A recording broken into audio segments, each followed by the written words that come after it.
Hello বন্ধুরা, আজ আমি নতুন একটি টপিক আলোচনা করতে চলেছি। টপিকটির নাম হলো opportunity cost and unit cost. First opportunity কস্টটি আলোচনা করছি। ইন্ট্রোডাকশান।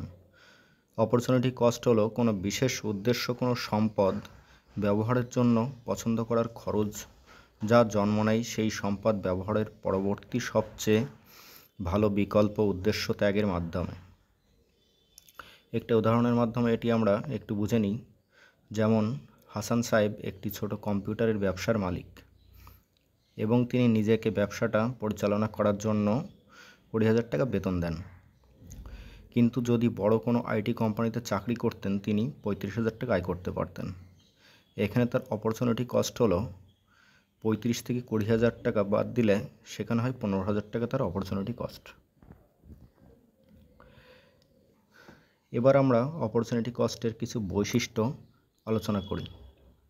যেমন বিকল্প নির্বাচন। অবসর খরচের মৌলিক বৈশিষ্ট্য হলো এটি একটি বিকল্পের নির্বাচন থেকে আসে। যদি আপনি একটি সিদ্ধান্ত নেন তখন অন্য একটি বিকল্পকে ত্যাগ করতে হয়। ত্যাগ করার বিকল্পটি হলো আপনার অবসর খরচ। এবার আসি সীমিত সম্পদ। অবসর খরচের ধারণাটি সীমিত সম্পদ যেমন টাকা, সময়, শ্রম নিয়ে কাজ করে থাকেন। যেহেতু সম্পদ সীমিত তাই যে সিদ্ধান্তটি নেওয়া হয় তার মাধ্যমে অন্য কোনো সুযোগের ক্ষতি হতে পারে। নেক্সট পয়েন্ট হলো প্রত্যেক সিদ্ধান্তে অবসর খরচ থাকে।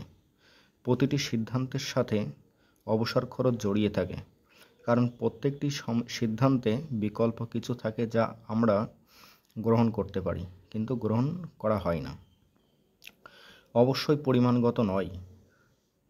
অবসর খরচ সবসময় পরিমাণগত বা মাপযোগ্য না হতে পারে। এটি কখনো অতি নির্বাচনীয় হতে পারে, যেমন সময়ের ক্ষেত্রে এটি ব্যবহার করা হয়ে থাকে। এবার আসছি example of opportunity cost calculate in real life জন্য আমরা যেগুলো ব্যবহার করে থাকি। যেমন ইনভেস্টিং ইন এডুকেশন ভার্সেস অন্য আদার্স কিছু একটা হবে। Renting, starting A business, investing in stock. অবসর খরচের প্রধান দুটি ধরন রয়েছে, যেটি হলো স্পষ্ট অবসর খরচ। এটি এমন একটি খরচ যেখানে সরাসরি হিসাব করা যায় এবং অর্থনৈতিক লেনদেনের মাধ্যমে পরিমাপ করা সম্ভব। অর্থাৎ যখন আপনি কোনো সিদ্ধান্ত নেন তখন আপনি যে টাকা সম্পদ সরাসরি হারান সেটি হলো স্পষ্ট অবসর খরচ। উদাহরণ ধরা যাক আপনি 1,000 টাকা দিয়ে একটি নতুন স্মার্টফোন কিনলেন। তবে যদি সেই টাকায় আপনি কোনো নতুন কোর্সে ভর্তি হতেন তাহলে কোর্সের অভিজ্ঞতা ও জ্ঞান লাভের সুযোগটি আপনি হারাতেন। এখানে স্মার্টফোন কেনার খরচ হলো স্পষ্ট অবসর খরচ। এবার আসছি অস্পষ্ট অবসর খরচ। যেমন এটি এমন একটি খরচ যা সরাসরি পরিমাপ করা কঠিন এবং একে আর্থিকভাবে নির্দিষ্ট করা যায় না, তবে এটি অনুভব করা বা ধারণা করা যায়। এটি আপনার সময় বা শ্রমের মূল্য হতে পারে, যেগুলি কোনো নির্দিষ্ট কার্যকলাপ ব্যবহার হয়ে অন্য সম্ভাবনা হারিয়ে যায়। উদাহরণস্বরূপ আমরা দেখতে পারি, ধরা যাক আপনি একটি পার্টি বা সামাজিক অনুষ্ঠানে সময় কাটাচ্ছেন। তবে এই সময়টি আপনি কাজে বা পড়াশোনা যদি ব্যয় করতেন সেক্ষেত্রে আমরা ভবিষ্যতে উপকারে আসতে পারত। এখানে আপনার হারানোর সময় মূল্য হলো অস্পষ্ট খরচ বা যা মাপা কঠিন। এবার আসছি second unit cost. Unit cost হলো এমন একটি পণ্য বা সেবা উৎপাদন করতে যা মোট খরচ হয় তা একক ইউনিট, যেমন একটি পণ্য বা সেবার একক অনুযায়ী হিসাব করা হয়ে থাকে। একটি উৎপাদন বা সেবা প্রদানের খরচের একটি গুরুত্বপূর্ণ পরিমাপ যা ব্যবসা প্রতিষ্ঠানগুলিকে তাদের খরচ মুনাফার হিসাব রাখতে সাহায্য করে। ইউনিট খরচের উপাদানগুলো হলো স্থায়ী খরচ, ফিক্সড কস্ট। এই সেই খরচ যা উৎপাদন পরিমাপের সাথে পরিবর্তিত হয় না, যেমন কারখানা ভাড়া, স্যালারি, যন্ত্রপাতি, ক্রয় খরচ ইত্যাদি। এসব খরচ যদি ইউনিট উৎপাদন করা হবে তত কম প্রতিটি ইউনিটে ভাগ করা হবে। চলতি খরচ বা ভ্যারিয়েবল কস্ট, এগুলি সেই খরচ যা উৎপাদন ইউনিটের পরিমাপের সাথে পরিবর্তিত করা হয়, যেমন কাঁচামাল, শ্রমিকদের মজুরি, বিল, বিদ্যুৎ বিল ইত্যাদি। প্রতিটি ইউনিটের জন্য এই খরচ বাড়বে বা কমবে।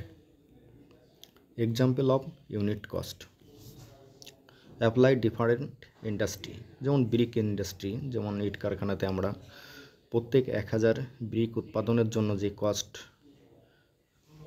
আমরা পেয়ে থাকি সেটি প্রত্যেকটি ইটে ভাগ করলে সেটি আমাদের ইউনিট কস্টের মধ্যে আমরা পাবো।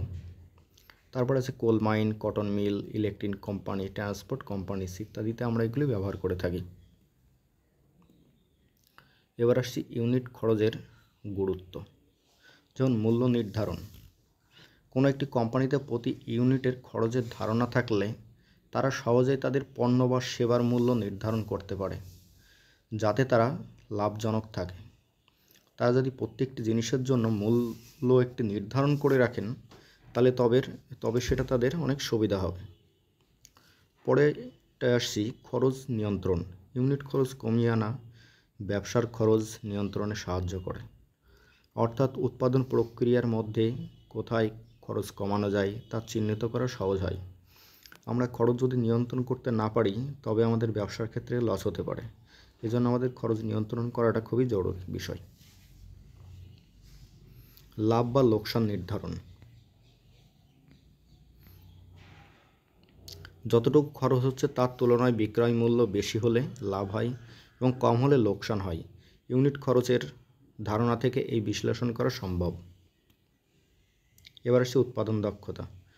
একটি কোম্পানি বা ব্যবসা তাদের উৎপাদন দক্ষতা পরিমাপ করতে ইউনিট খরচ ব্যবহার করে।